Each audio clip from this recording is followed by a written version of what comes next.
It started with a call no one wanted to answer, a voice trembling through static, saying there was a woman on the highway, walking with 3 children in the rain. No address, no name, just a road and desperation echoing through the line. They said one of the kids was sick. They said the others were cold. But what the call never said was how alone they all were. For paramedics, every night is a battle against time. But this night it wasn't time they were fighting. The rain came down like punishment. It didn't fall, it hammered, each drop a needle of light under the ambulance's high beams. The wipers squealed in protest as they carved through the storm, and inside, the world was reduced to the sound of water and radio static. Dispatch, this is Unit 12, we're en route. What's the exact location again? Miguel's voice cracked through the headset, thick with fatigue. Caller didn't stay on the line, the dispatcher replied.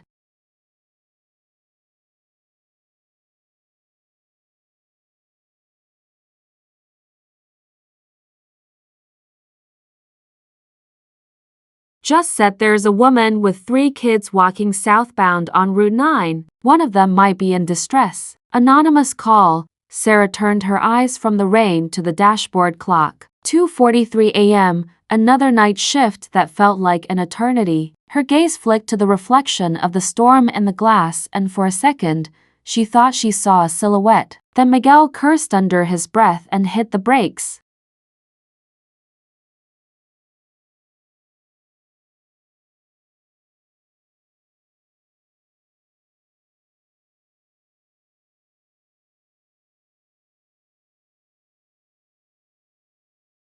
There in the middle of the road, a woman stood barefoot, soaked to the bone, clutching something small against her chest. 3 figures huddled in the darkness behind her, the youngest collapsing to her knees. The ambulance screeched to a stop. Sarah's instincts kicked in before fear could. "Get the kit," she yelled, shoving open the door. Cold rain swallowed her whole. The woman's lips trembled, eyes wide but blank, the kind of shock that lives between exhaustion and despair.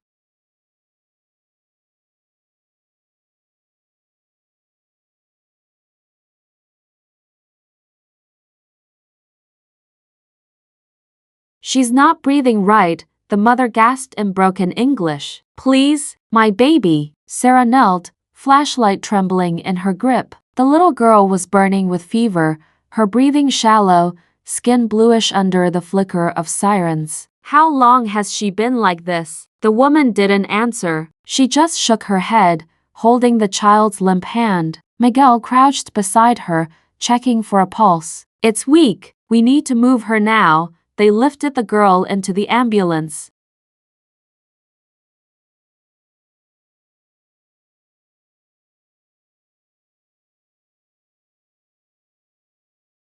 The older children tried to climb in, but there wasn't space. Sarah hesitated. "You two stay close to your mom, okay? We'll take care of your sister." The boy, no older than 8, nodded, his clothes drenched, jaw clenched like someone who's already seen too much. The door slammed shut. Inside, Sarah pressed a mask over the child's face. Oxygen hissed. The monitor beeped once, then went silent. "No pulse," Miguel muttered. Starting compressions, Sarah's hands moved on instinct.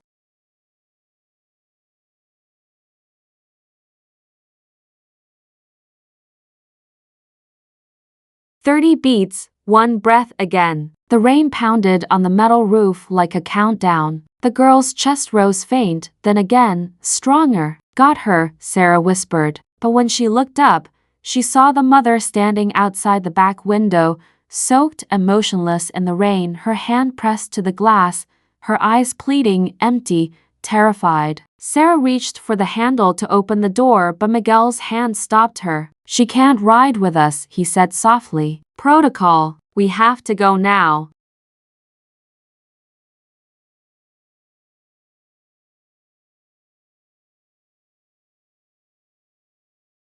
Sarah stared at him. "Then you explain to her why we're leaving her in the dark."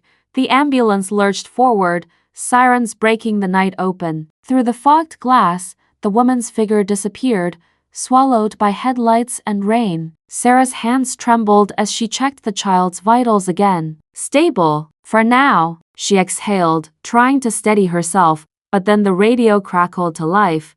Unit 12, please confirm there's no other unit on Route 9 tonight, correct? Miguel frowned.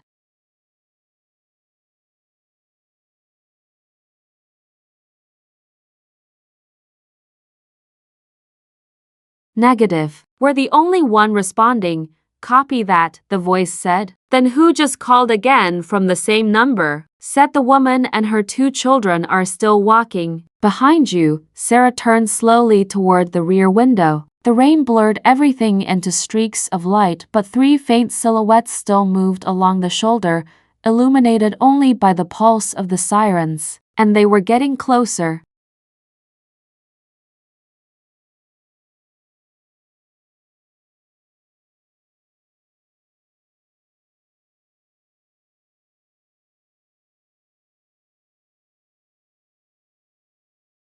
The ambulance cut through the storm like a wounded animal, loud, fast, and bleeding light. Inside, Sarah's gloves were slick with rain and sweat. The little girl's breathing had steadied, but every beep from the monitor felt like a prayer hanging by a thread. Miguel kept his eyes on the road, the wheel trembling in his hands. How old do you think she is? 6, maybe 7, Sarah murmured, adjusting the oxygen mask. She's dehydrated, hypoglycemic, maybe an infection.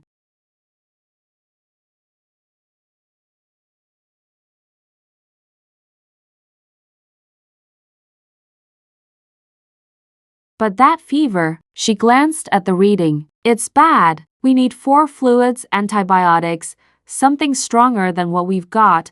Miguel nodded, his jaw tightening. There's 10 minutes out if the roads hold. Maybe less. A crash of thunder drowned his voice. For a second, everything went black. The lights flickered, the monitor screen glitched, and Sarah's reflection flashed in the metal cabinets like a ghost. When power returned, her heart skipped a beat.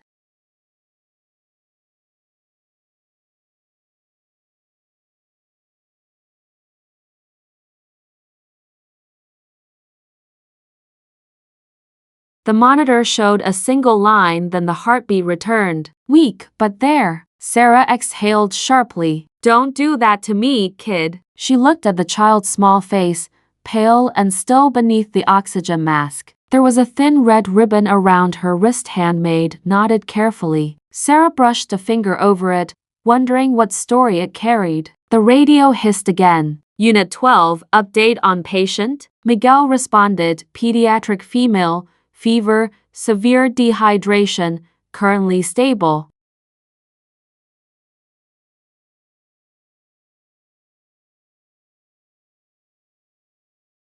ETA 8 minutes, copy that. Hospital requesting ID for patient and guardian. No match found on registry. Sarah shot him a look. What does that mean? Miguel's voice dropped. Means no one knows who they are. Rain blurred the windshield into liquid glass. For a moment, the world outside felt like it was melting, the highway dissolving into pure emotion. Anonymous call, Sarah whispered. No records. 3 kids in the rain. Something's not right. Miguel's eyes flicked to the mirror.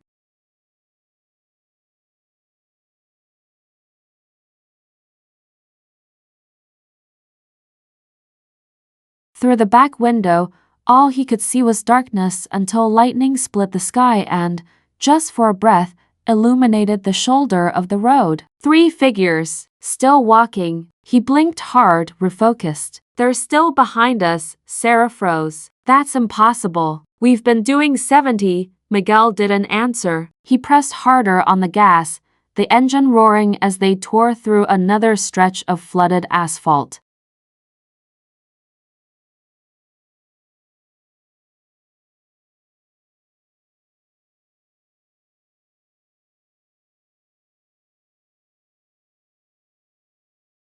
Inside the ambulance, the air grew heavier, the hum of the equipment blending with the pounding of rain. Sarah checked the girl's vitals again, pulse slowing, temperature climbing. She's crashing again, Sarah muttered. We're losing her. Miguel hit the brakes, pulling onto the shoulder. What are you doing? She snapped. She won't make it if we wait 8 minutes. We stabilize her here. He jumped out, rushing to the side door.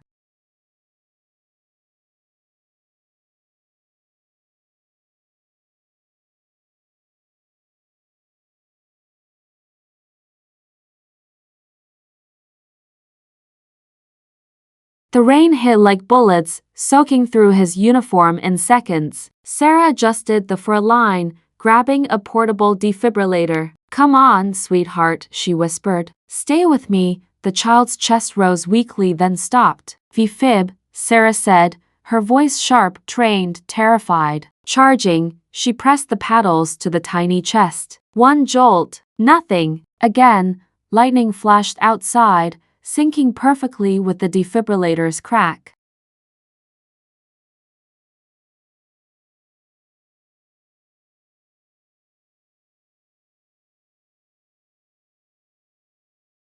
This time, the monitor beeped once, twice. A heartbeat. Sarah's eyes filled, her lips trembling. That's it. You're okay. The radio broke the silence. Unit 12, this is dispatch. Be advised. The 911 number that called in it's been traced. Miguel climbed back inside, dripping rain. Traced to who? A payphone near Route 9. Deactivated since 2012. Static swallowed the rest. Miguel turned towards Sarah, but she wasn't looking at him. Her eyes were locked on the back window.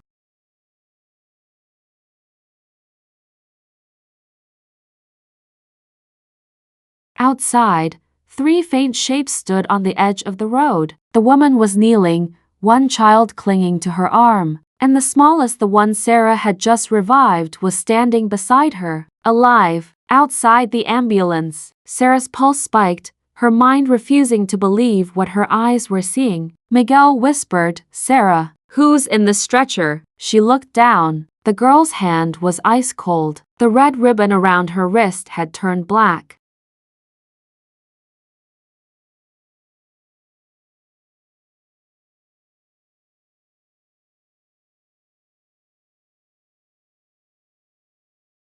The hum of the ambulance filled the silence like a pulse that didn't belong to anyone. Sarah stood frozen, one hand hovering above the stretcher, her reflection fractured in the metal cabinets. The child's chest didn't rise. The monitor drew a single, merciless line. Miguel checked again, pulse, airway, everything mechanical, desperate. She's gone. Sarah's throat tightened. No, she's not. Miguel shook his head. Sarah, I saw her standing outside. She snapped.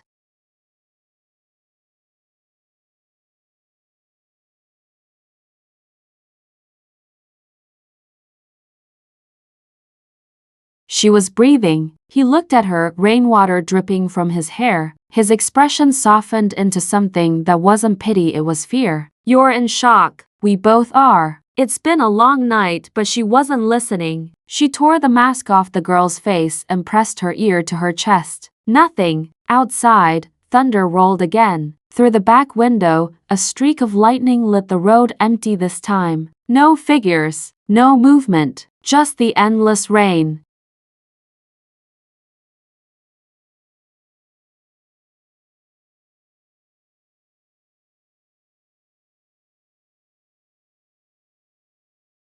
Sarah sat back slowly, her body shaking. The air felt thick, electric, like the moment before something breaks. Miguel reached for the radio. Dispatch, we have 1 pediatric fatality, 2 minors and 1 adult still unaccounted for. Requesting, the radio hissed violently, then died. Every light inside the ambulance flickered out, leaving them in pure darkness. Sarah felt her heartbeat in her throat. Then a soft, rhythmic sound filled the space. Beep, beep, beep.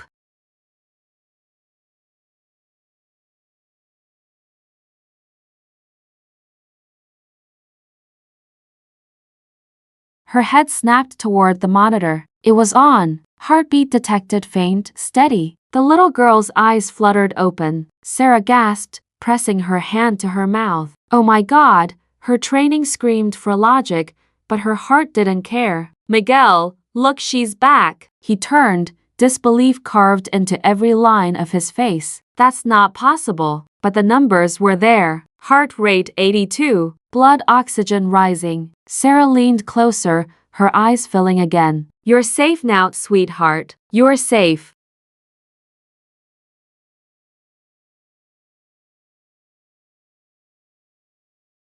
The girl blinked slowly, her gaze unfocused, lips trembling. Then she whispered something so quiet it barely existed. She's still waiting. Sarah froze. Who's waiting? The girl's eyes rolled back and the monitor began to glitch again. The beeping stretched into static, then silence. Miguel grabbed the defibrillator, panic edging his movements. Charging again. Sarah's hand stopped him. No, wait. He looked at her, confused. Her eyes were fixed on the rear door.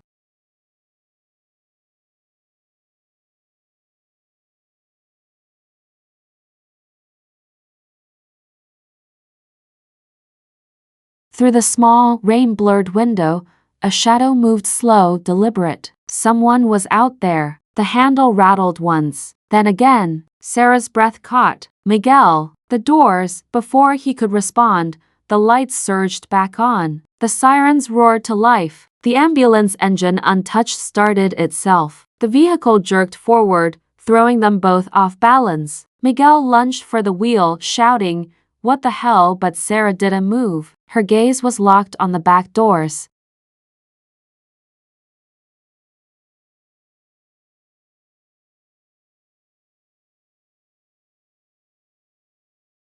The handle twisted and the doors opened halfway, rain and wind bursting in. For a split second, the storm illuminated a figure standing on the highway, the mother, drenched and barefoot, eyes hollow but calm. She mouthed something Sarah couldn't hear. Then she stepped back into the dark. The door slammed shut. The ambulance screeched to a stop, engine dying instantly. Sarah's chest heaved. The monitor was silent again.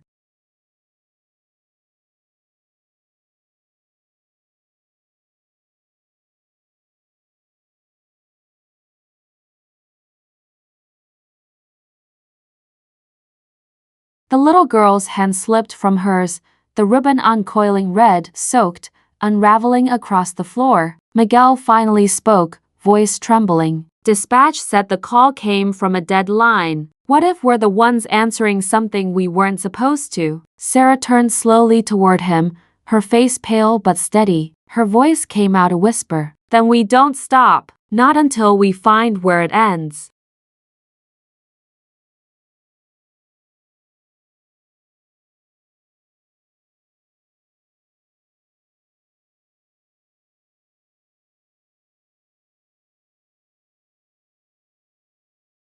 The ambulance sat motionless on the side of the road, its sirens now reduced to a dull, fading echo. Rain pattered softly against the windshield, washing away the chaos, leaving only the stillness that comes after everything's already broken. Sarah leaned forward, her forehead against the back doors, breath fogging the cold metal. She could still see her, the woman's silhouette, disappearing into the dark. Barefoot, silent, like she'd been walking forever.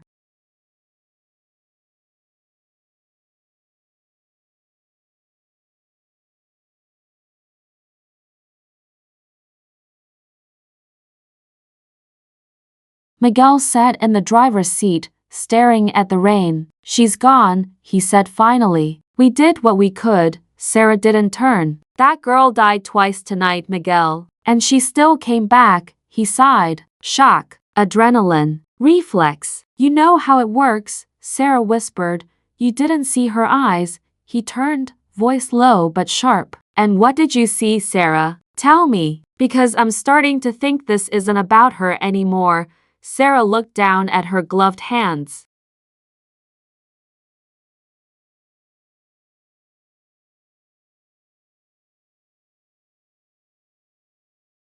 The red ribbon from the girl's wrist was tangled around her fingers. She hadn't realized she'd kept it. It looked alive under the emergency light, twitching slightly with every movement. She pocketed it, her jaw tightening. We can't just leave them, she said. The others were still walking. Those kids. Miguel hesitated. Sarah, the storm's getting worse. We don't even know where they went. She met his gaze. Then we look. The conviction in her voice left no space for argument.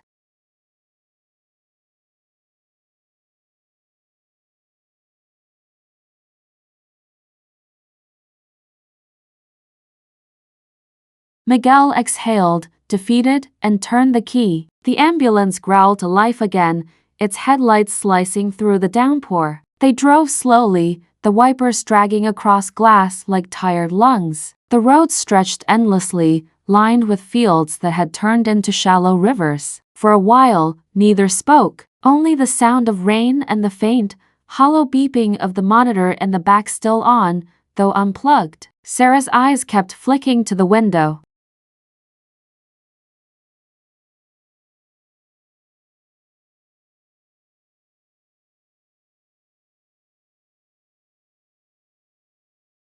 The world outside was nothing but motion and water. Then, through the blur, a faint shape appeared, a small figure off the shoulder of the road, standing still. "Stop," she whispered. Miguel pulled over, lights dimming to amber. The figure didn't move. Sarah stepped out, flashlight trembling in her hand. The rain hit her face like 1,000 tiny reminders that she was alive. The beam found a child, the older boy. He stood in the rain, soaked, his eyes wide but calm. Sarah knelt.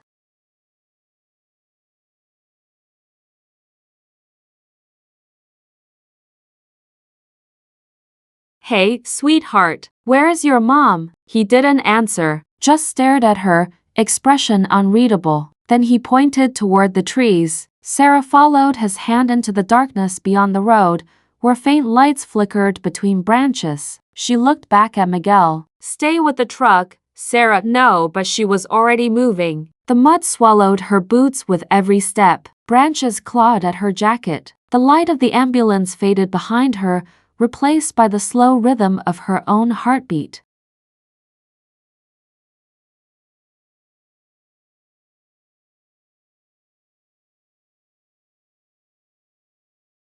Somewhere ahead, a faint cry, not loud, not desperate, just a sound that didn't belong to the rain. She pushed forward until the trees opened into a small clearing. There, a makeshift shelter of plastic and tarp, half collapsed under the storm. Inside, the woman sat with her youngest child in her arms, the same child Sarah had tried to save. But the girl's chest didn't move. She was still. Sarah froze, unable to breathe. The woman lifted her eyes. No anger, no surprise.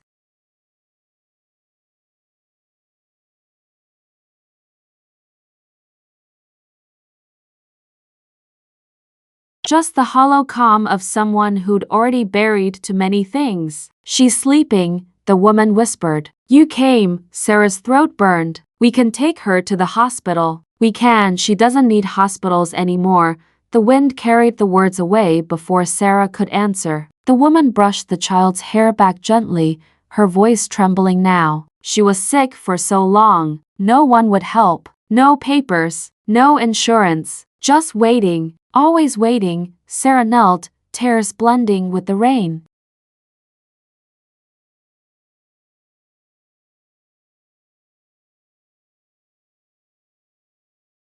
"We can fix this. We'll find a way," the woman smiled faintly. "You already did." Sarah blinked, confused. "What?" "She's not in pain anymore." Lightning split the sky again, and in that flash, Sarah saw the impossible. The little girl's eyes open, calm, staring up through the rain. A small breath escaped her lips, a sound between a sigh and a heartbeat. Then, silence. Sarah's flashlight flickered out. In the dark, the woman's voice came again, softer this time.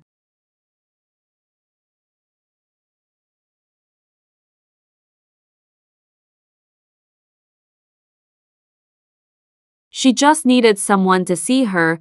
When the beam returned, the tarp was empty. No woman, no children, just the red ribbon lying in the mud, pulsing faintly like it remembered being tied around a wrist. The world had gone still. The storm, the thunder, even the sound of her own breath, everything muted as Sarah walked back toward the road, clutching the small red ribbon in her hand. Each step sank deeper into mud, the rain washing away her footprints as quickly as she made them.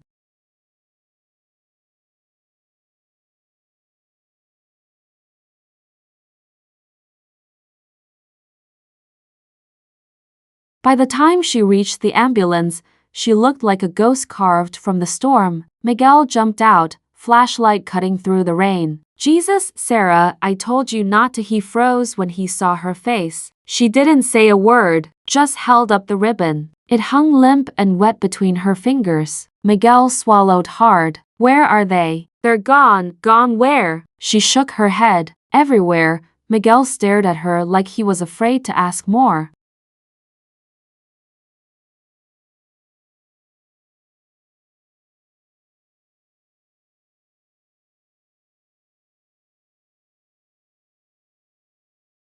He opened the back doors, letting her climb inside. The lights flickered weakly, reflecting off metal and glass the color of hospitals of endings. Sarah sat on the bench beside the empty stretcher. The sheets still bore the outline of the child's small body. The monitor still unplugged pulsed faintly in rhythm. Beep, then another. Miguel hesitated in the doorway. The hospital's expecting us. They think we have a patient on board. Sarah glanced up, eyes hollow. Maybe we do.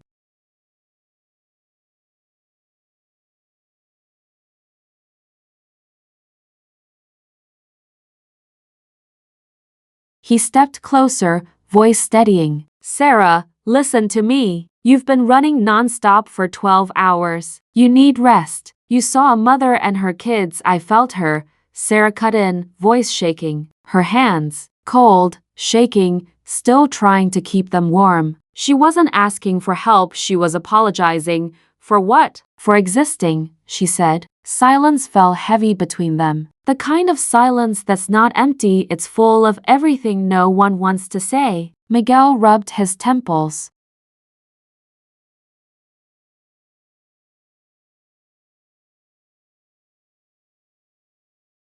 We do what we can. We don't decide who deserves it. Sarah laughed bitterly. Don't we? Every form, every signature, every denied admission, those are decisions, Miguel. We just pretend they aren't. He sat across from her, his exhaustion mirrored in her eyes. You can't save everyone, I know, she said softly, but no one should die invisible. Outside, dawn began to bleed through the rain clouds, a dull gray light that made the world look colorless, washed clean and cold.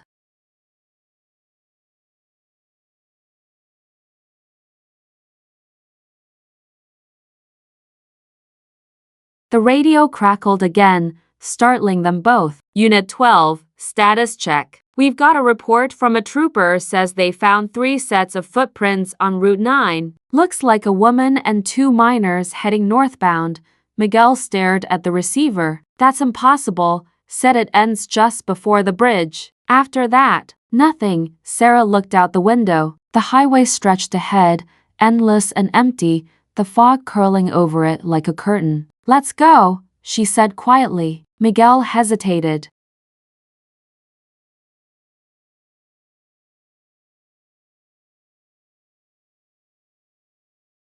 Go where? To the bridge, he met her gaze. Sarah, if those footprints end there, then that's where the road ends. Her tone left no room for argument. Miguel started the engine. The ambulance groaned awake again, its tires hissing over wet asphalt. The rain had stopped, but the air was heavy, thick with the kind of silence that makes you hold your breath. Sarah sat by the window, the red ribbon coiled around her wrist like a pulse.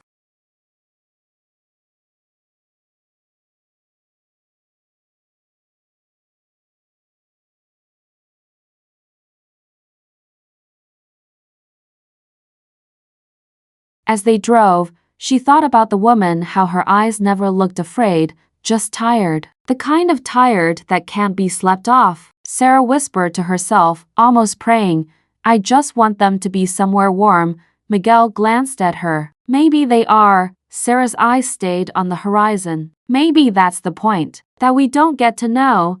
The ambulance rounded a bend, headlights cutting through fog, and up ahead, the bridge emerged through the mist.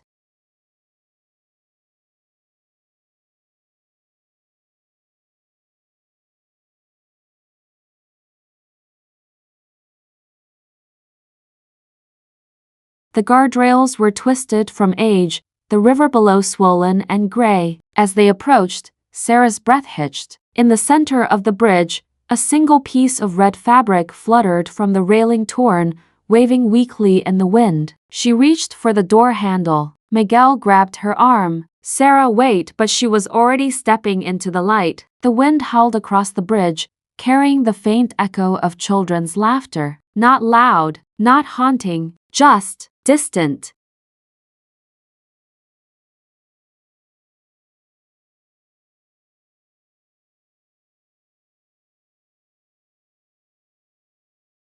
Sarah followed the sound to the railing. There, tangled in rust and rain, was a small handmade bracelet, 3 tiny knots, each one tied with trembling fingers. The same ribbon, and beneath it, carved into the metal, half washed away by years of weather, 2 words, "Thank you." Sarah's knees gave way. She sank to the ground, the wind wrapping around her like a whisper. Miguel rushed to her side, but she didn't move. Her eyes were fixed on the river below, not with fear, but with understanding.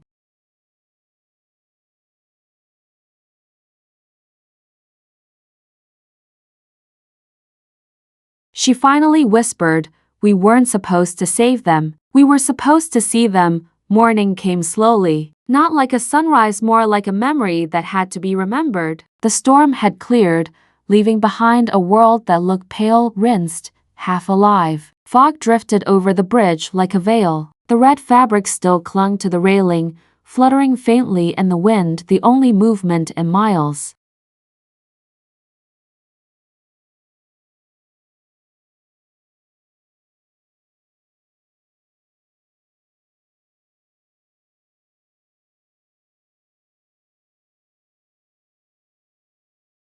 Sarah sat in the passenger seat of the ambulance, wrapped in a gray blanket that did little against the cold. The heater hummed softly, but the air felt untouched by warmth. Miguel leaned against the open door, staring at the horizon. "Dispatch wants a report," he said quietly. Sarah didn't answer. He exhaled, rubbing the back of his neck. "What do we even say?" Responded to anonymous call. "No patient on scene. Found. A thank you?" Sarah turned to look at him, her eyes distant but calm.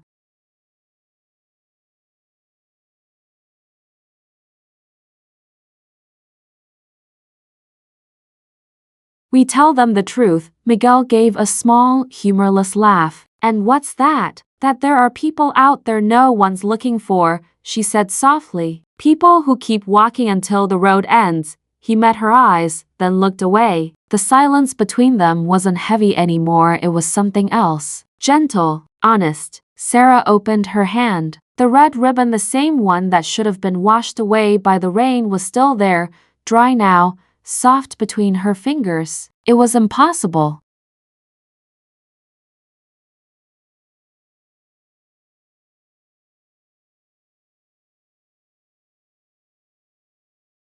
And yet, she didn't question it. Miguel noticed. "You kept it." "I think it kept me," she said. For a while, they just sat there, the hum of the engine filling the space between breaths. A bird flew past the windshield, the first sign of life since the storm. Sarah watched it vanish into the fog. "Do you ever wonder," she said, "how many people we drive past every night without seeing?" Miguel frowned slightly. "You mean homeless? Lost?" She shook her head. "No, invisible." He didn't respond.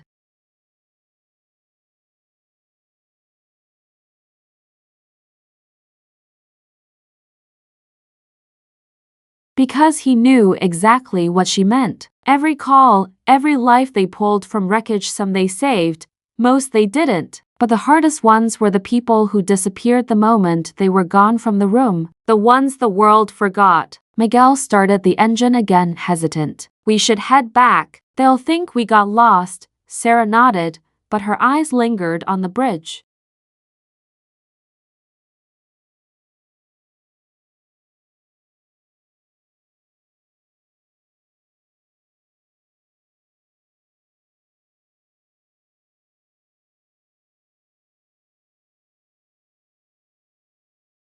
As they drove away, she looked through the rear window one last time, and for a brief moment, she swore she saw 3 small figures standing at the far end of the bridge. A woman, Two children, hand in hand. They didn't wave. They didn't move. They just watched, bathed in the thin gold of the rising sun. Sarah blinked and they were gone. She turned forward again, eyes glassy but steady. The red ribbon hung from her wrist like a heartbeat. Miguel spoke without looking at her.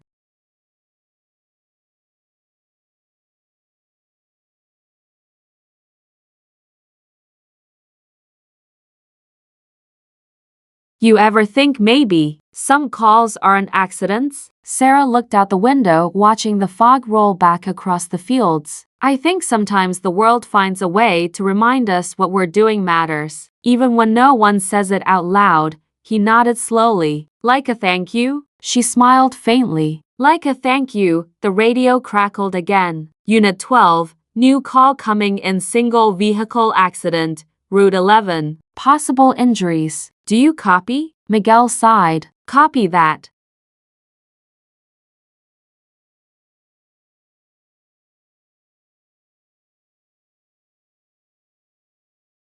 Sarah reached for the mic, her voice steady. Unit 12 responding. The words came out like muscle memory practiced, professional, but something in her tone had changed. Less mechanical, more human. As they turned off the bridge, the camera would linger behind just long enough for the wind to pick up, carrying a faint sound through the fog. Three voices laughing, not haunting, not sad, just free, and then silence.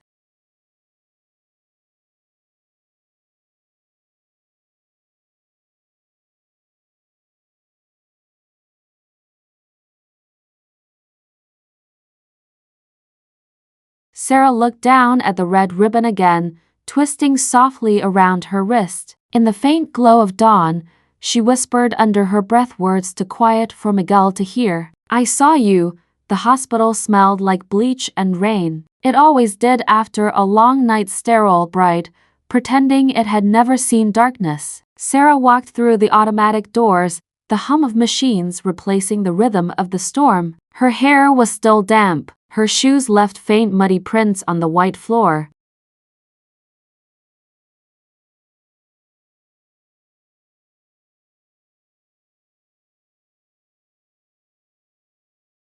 Miguel followed behind, the quiet between them deeper than exhaustion. The triage nurse Angela looked up from her clipboard. Rough night? Sarah forced a smile. Just another one, Angela frowned, eyes catching the ribbon tied around Sarah's wrist. New bracelet? Sarah glanced at it, red against her pale skin. She hadn't realized she was still wearing it. Something like that. Angela shrugged and went back to her paperwork. Lucky charm. You'll need it.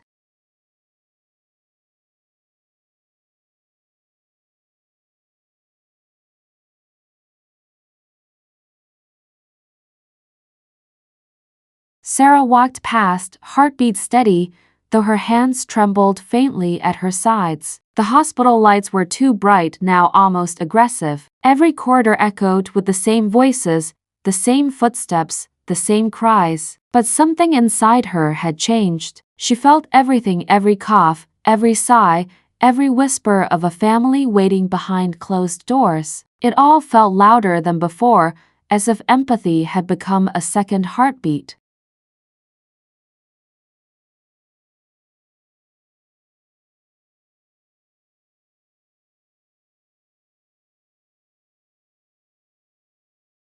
In the staff locker room, Miguel leaned against a bench, eyes half closed. You should go home, he muttered. Sleep. Dream of something normal for once. Sarah sat beside him, pulling off her boots. I don't think I can. Because of them? She hesitated. Because of me, Miguel looked at her. What do you mean? I keep thinking. She started, staring at the floor. If I hadn't stopped, if we'd just driven past like every other call we miss, maybe they'd still be walking. He frowned.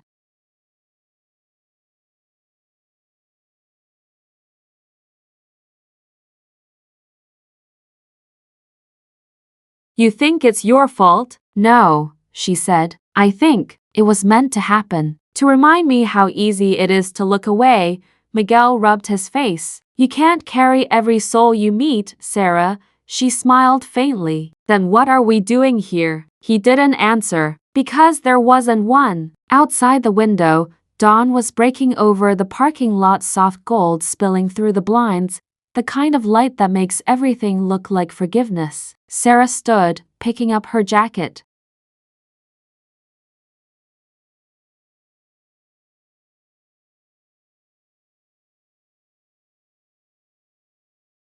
They called us back to dispatch. Another case, Miguel groaned. Already? She nodded. Yeah, kid with asthma. Nothing dramatic. He reached for his keys, then paused. You sure you're okay? Sarah looked down at her hands. The red ribbon caught the sunlight, glowing faintly like something still alive. I don't think okay's the point anymore. He tilted his head. Then what is? Sarah looked up at him, her expression calm but unreadable. To keep showing up, even when it hurts.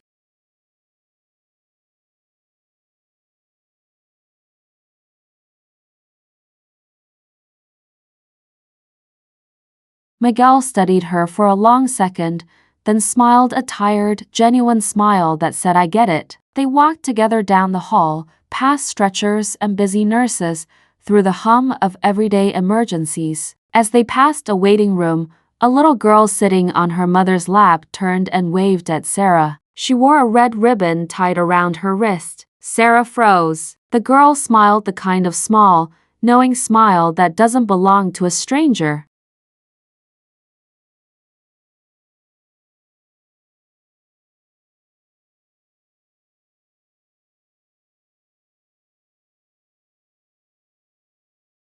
Miguel followed her gaze, but when he looked, the girl had already turned away, focused on her toy again. Sarah's breath caught. Did you see that? See what? She blinked. Nothing. They reached the ambulance bay. The smell of diesel, the sharp morning air, the sound of distant sirens, everything felt sharper, cleaner, alive. Sarah climbed into the passenger seat, her hand brushing the red ribbon one last time. Miguel started the engine.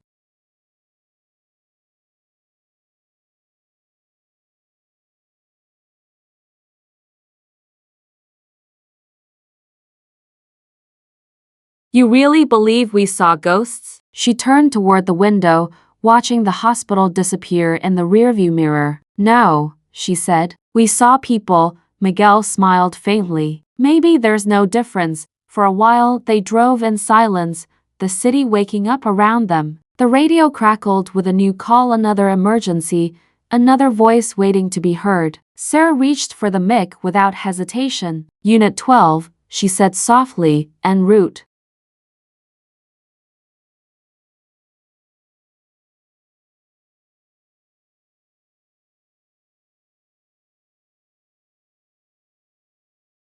The siren wailed to life again, echoing through the dawn. But this time, it didn't sound like noise. It sounded like purpose. The city was awake. Ambulances came and went, nurses swapped shifts, coffee cups clattered in break rooms. The world, as always, moved on. But inside the motion, something quiet lingered. Sarah stood outside the hospital bay, coat half-zipped, eyes lost in the pale morning sky. The storm had scrubbed everything clean, even the air smelled new.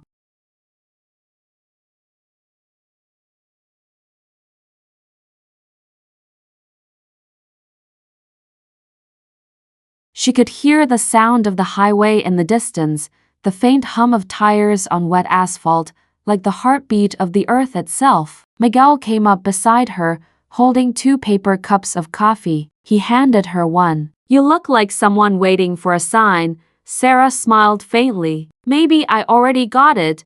They stood there in silence, sipping slowly. No sirens now. No voices. Just the sound of wind cutting through the quiet.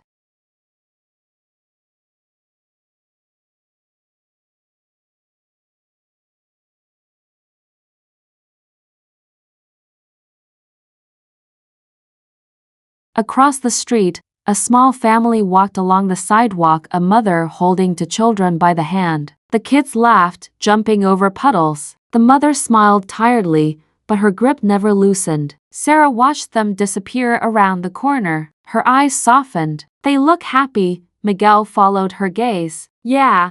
Then, after a pause, you think it ever ends? The pain? Sarah tilted her head slightly. No, but maybe it changes shape.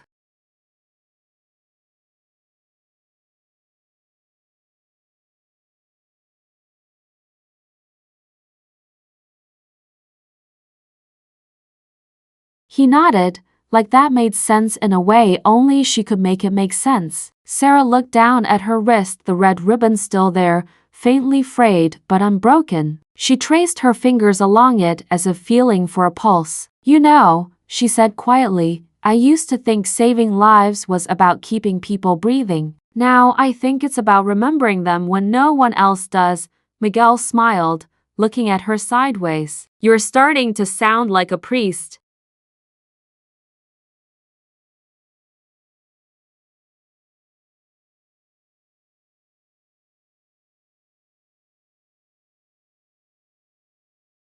She laughed a small, real laugh, the kind that breaks through grief without asking permission. Maybe faith is just what's left when you run out of answers.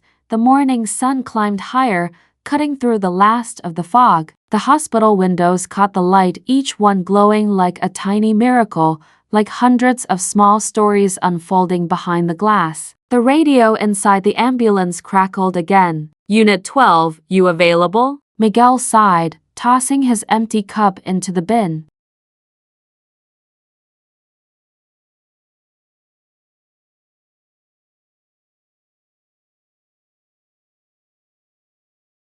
We never stop, do we? Sarah opened the passenger door. Maybe we're not supposed to, he smiled. Guess that's what they call purpose. Sarah climbed in, her reflection flickering across the window, tired, human, alive. As the ambulance pulled away, the camera would linger, staying behind as the vehicle grew smaller, swallowed by sunlight. The shot widened, revealing the city stretched out like an endless grid of stories waiting to be told.